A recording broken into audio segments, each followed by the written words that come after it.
Hi, everybody. Old guy here and friend.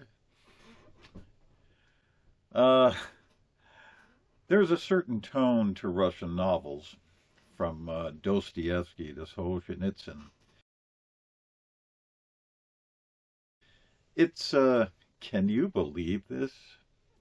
And it's like an elbow jostling the reader, a slight break of the second wall, as if the author is conscious of the reader and isn't much telling a story as conveying a stance.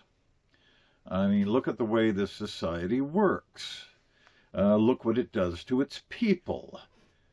Can you believe this? I don't know if that's a translation artifact from Russian to English or if it's author's intent. Given that so many Russian authors have spent portions of their lives in various prisons, exiles, and gulags, then the tone is understandable. It's understandable from Vasily Aksionov, whose parents were imprisoned in the Kolyma region during Stalin's purges, accused of Trotskyism, while Vasily was sent to an orphanage and later reunited with his mother after her exile. He graduated high school in Kolyma, regarded as an enemy of the people.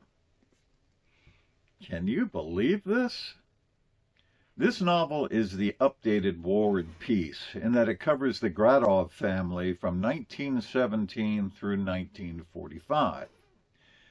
It's about half the size of War and Peace and has about half the characters, but it's just as epic.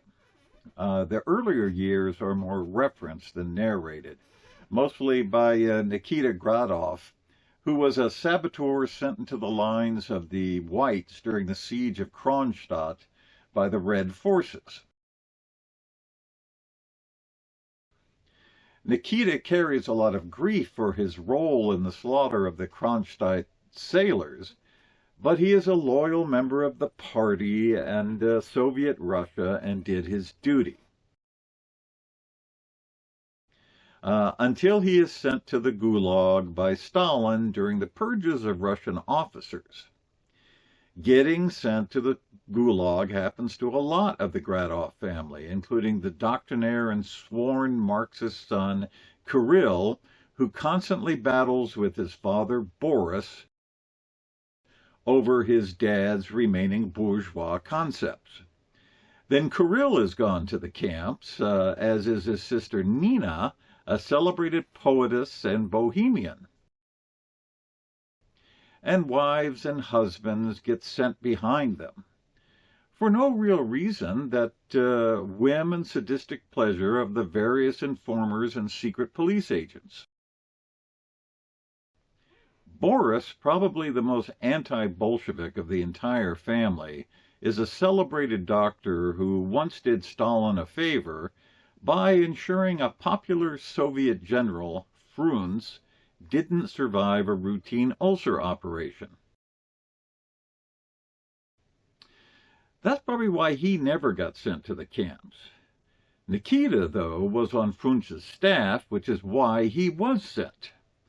At one point, Stalin almost dares Boris to ask for his son's release, prepared to have both of them executed, the moment Boris does. But Boris isn't stupid, and he says nothing. Later, Nikita is released to help organize a special detachment to fight the Nazi invasion. Nothing like a dire emergency to forgive past sins.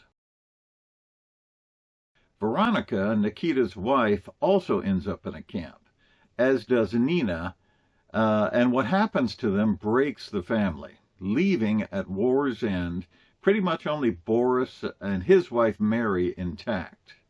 The Gradovs are a rather likable family, caught in the whirlwind of terror that was and still is Russia.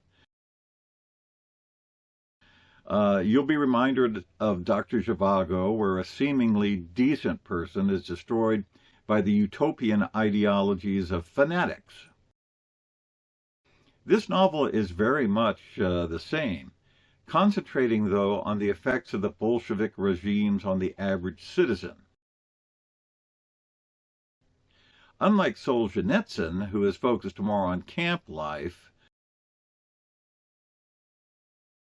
what happened after someone was convicted. There is some of that in this novel, especially Nikita's description of the mines, but the focus is mainly on the outside.